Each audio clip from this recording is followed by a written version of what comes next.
So welcome to another of my ultra ahas. And I am less than 18 weeks until I run the ultra in Bali for Bali Hope. And this aha was really an interesting one because I didn't actually understand.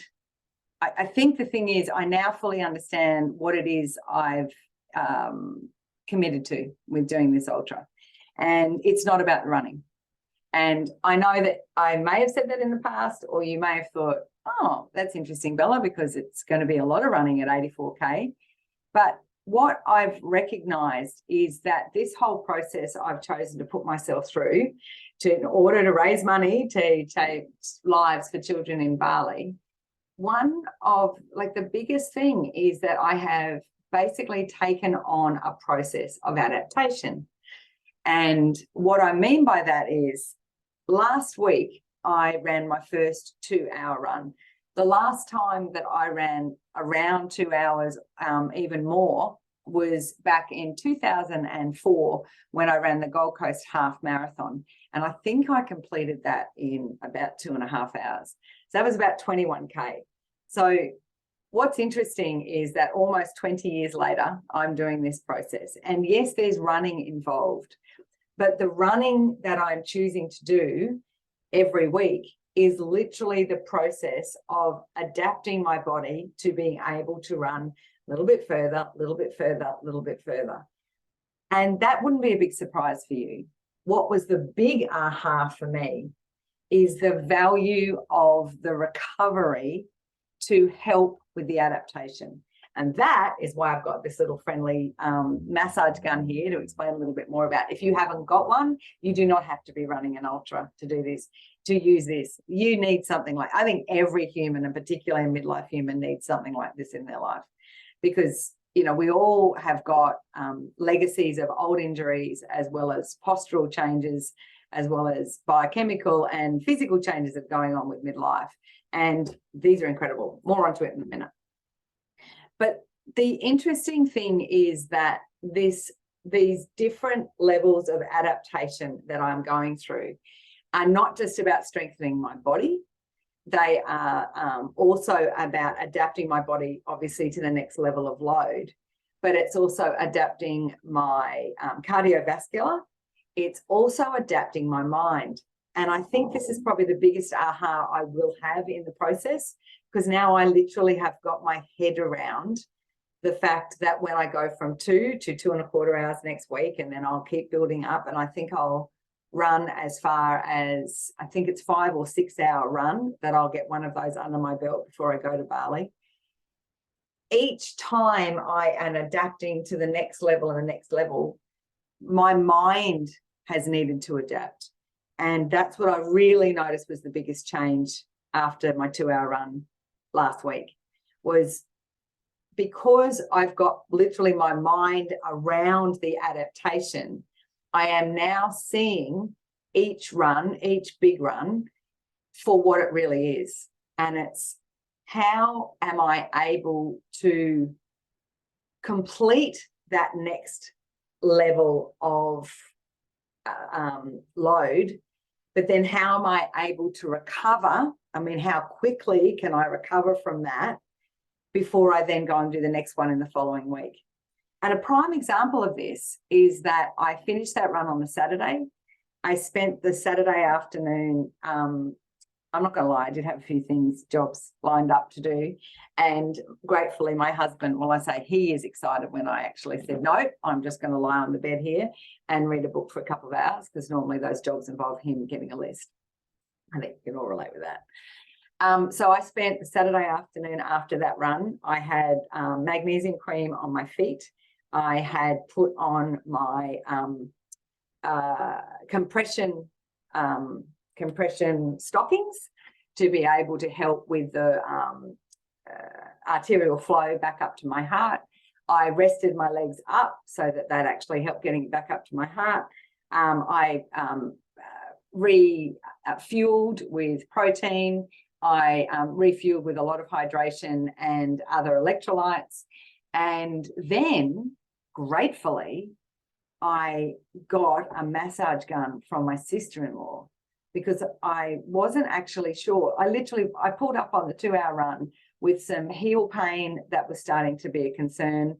And I was thinking, how on earth do I think I can load up again in 7 days' time?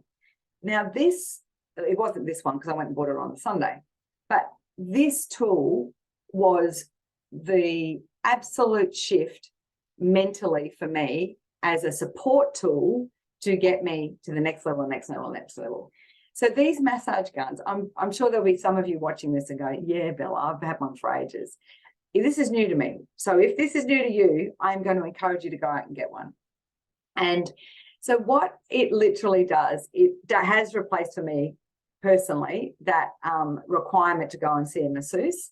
And the reason I say that is booking those people in the timeframes around the businesses that we're all running and the lives we're all running can be really tricky. So we do nothing.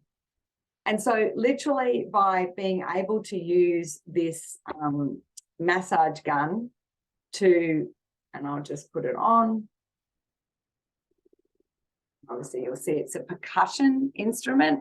So if you imagine that these were my feet that I was rubbing up and along, and then I was able to go around the musculature of my leg, and particularly my tibialis posterior, which is the area that's causing the problem around my right ankle now, and being able to get in and release the tension around those muscles and to increase the blood flow and circulation to those muscles, and to basically give my body the cues that I was recovering at this level and being able to support it, made all the difference in the world. And I literally went from quite difficult walking process after doing this all around my legs, all around my feet. I was able to walk again quite comfortably. And the next morning, so I used my sister-in-law's on the Saturday night, and then I went and bought this on the Sunday. And the next day, on the Monday of having it all, I literally had no pain. So of course, I had to go and do another run through this week, and I completed it yesterday. And the really cool thing on my Monday run is that with this increased awareness of the fact that every time I am running, I am using it as a load builder and then the recovery, I've got this beautiful tandem process going on. So that's what I mean. It's not just about the running. In fact, the running is just the excuse I'm having to adapt my body to that layer, that layer, that layer, that layer. And this comes back to life for me, because this is a different way for me to even view how I'm running my business and how I'm actually running my personal life. When I look at the activities that I'm doing in my business and then marrying them up with recovery tools after a busy week of that, I can firmly see in a lot better light how important those tools are, those self-care tools, the relaxation, acknowledging how much load I've had in my work world, and then how much recovery am I giving myself for that. That tandem working and that synergy of those two things, I'm finding it is easier for me to get my mind around how much relaxation I require. And remembering some of this relaxation is connecting and socializing. It's not just all about, keeping your legs up and doing kumbaya and meditating. It's how much connection time you're having as well. So I think this aha for me, when I look back, is probably going to be one of the bigger ones I've had about the process that I'm putting myself through to do this ultra. Because there are, a number of people that are excited I'm doing it and going, go you. And then there are other humans that I don't have a lot to do with, but have made comment about, why would you bother doing this at 55? And I've questioned that, and I'm not going to lie, if you saw my social media post on my 2-hour run, I did question it. It's like, God, what could I be doing with 2 hours in my day, let alone the recovery? But it all boils down to learning about yourself.